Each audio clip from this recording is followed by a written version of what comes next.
Okay, Dorinthea. Dorinthea can be a pain. She's not a slow deck.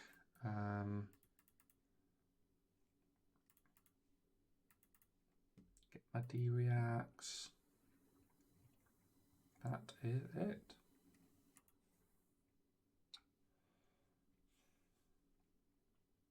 That's a good start. Okay, how much AB have you actually put in here? None? Basically none.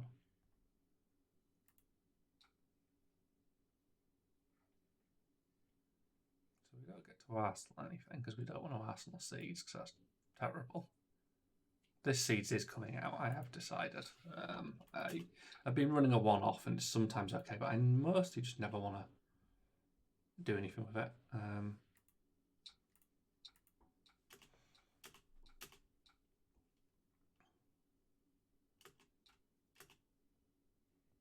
Okay, I'll do. Start on 47 life. Call it good. My only problem here is I do not want to block them on the first turn because I want to set up this damage. I think I'm about to try and race a Dorinthea. This is going to be the interesting game. Because Dawnblade will get its counter, and getting a counter makes it immediately a pain in the ass. But I need everything in my hand.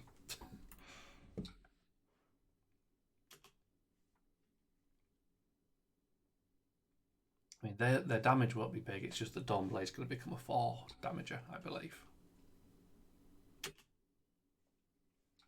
looks like we're getting 4.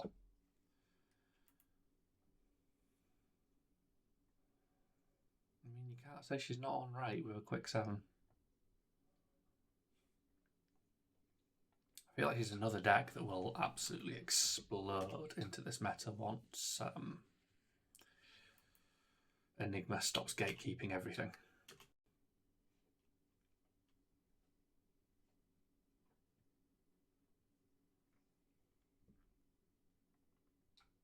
Like, she just has all the tools now.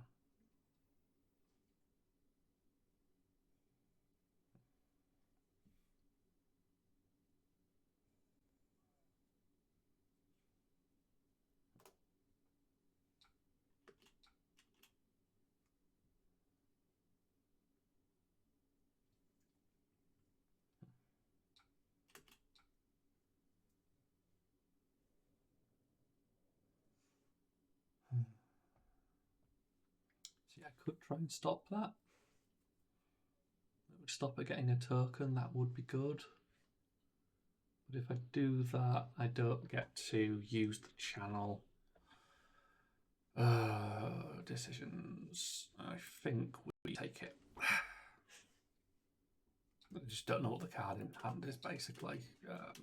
If I block out and it's any sort of damage pump, it's a loss. So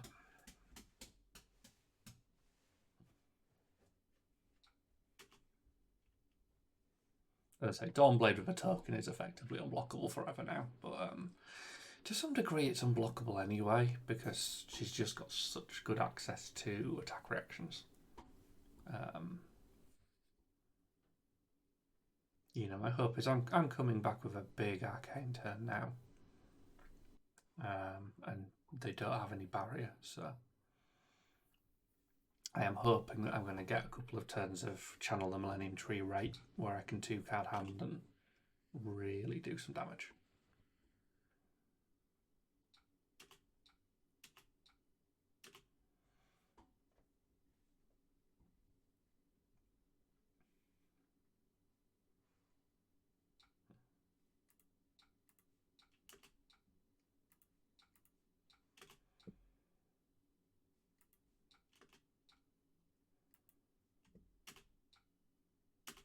It's not bad.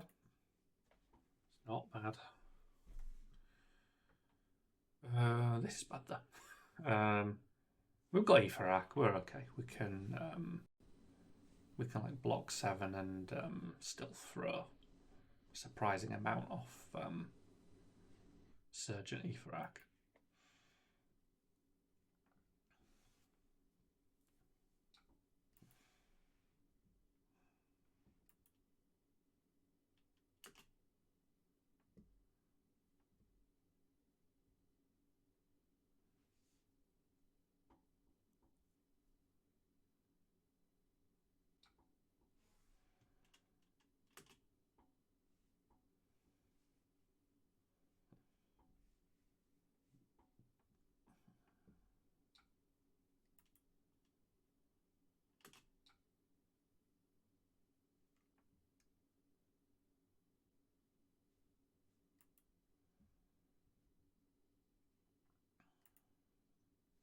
I mean, taking 8 to the skull doesn't feel the best. Yeah, this is all going to hurt. This is exactly what I mean about trying to block it out on the first turn. Just doesn't work, you know. Blade Flurry exists. So many things exist.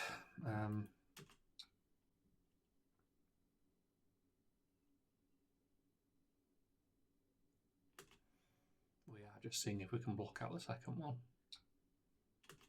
I don't know what the odds are.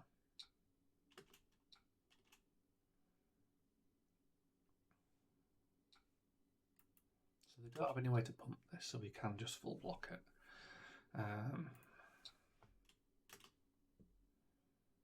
The sync's really awkward because I'd love to sync that rampant and see if it gets better, but the risk is not worth it.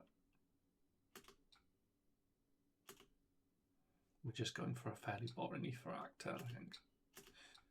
You know, it'll hurt. Not as much as I want it to hurt, but...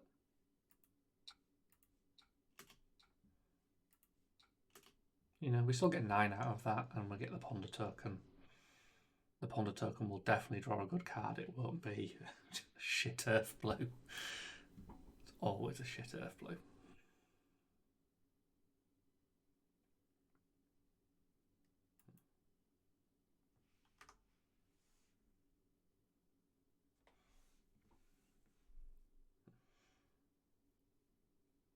Are they going to be any of this?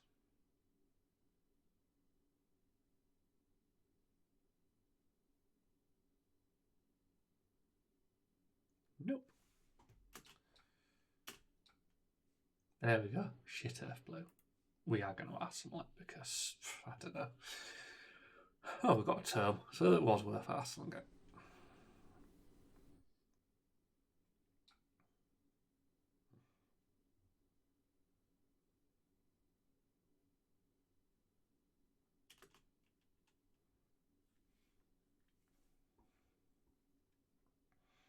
I mean, the temptation here is to eat a ton of damage and try and get something good out of the turn.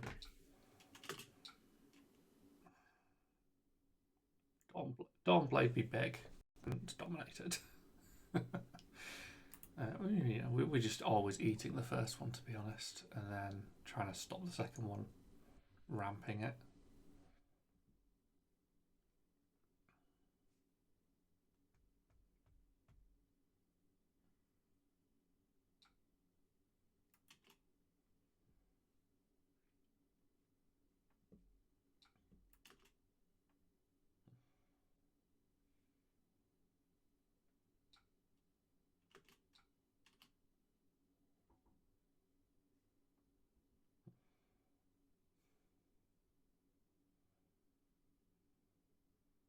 Okay, if need be, I can block 6 and I can still term. This is the only reason I like term in the blue slot.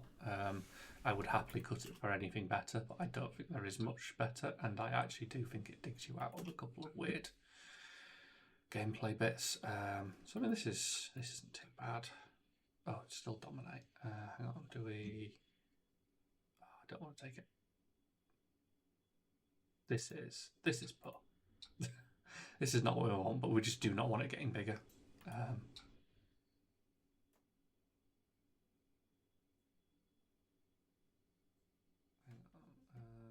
block button.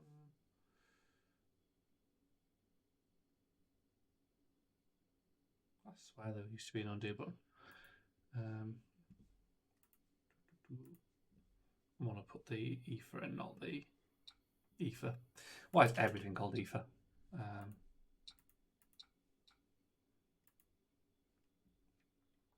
Keeping the flare just because if I happen to draw a really big hand, we can strider off it and possibly win this race. It's hard to know, but it's a possibility.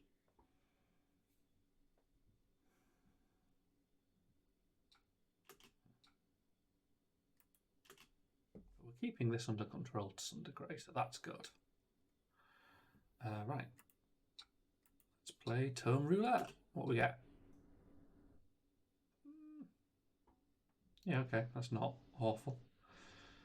If I had a tiny bit of life gain, that'd be good. So just a quick thing. So we could... We can ramp up for... We just can't do enough, unfortunately. It's a shame.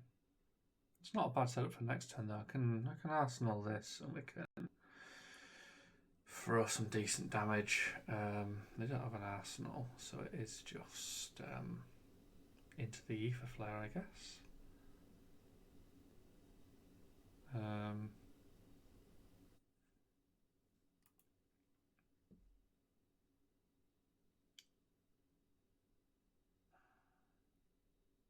Or...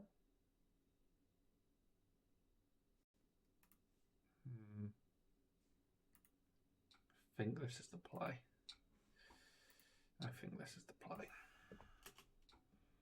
So we're not relying on ramp and comboing this game. Basically, we're going to try and finish it up with this. This does slightly more damage. Oh, we've had 2 more resources.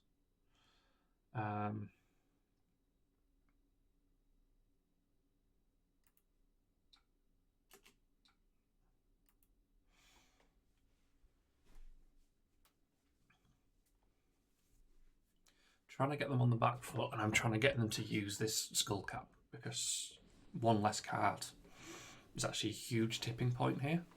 You know, if I can force her to actually defend or something, she cannot throw lethal. And the second she can't throw lethal, we're all good.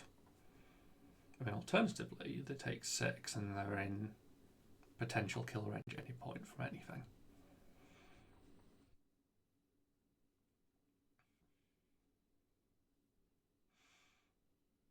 But yeah, you don't always want to be focusing on can you do a rampant line. You know, you can beat people down with a channel in the Millennium Tree quite happily at points.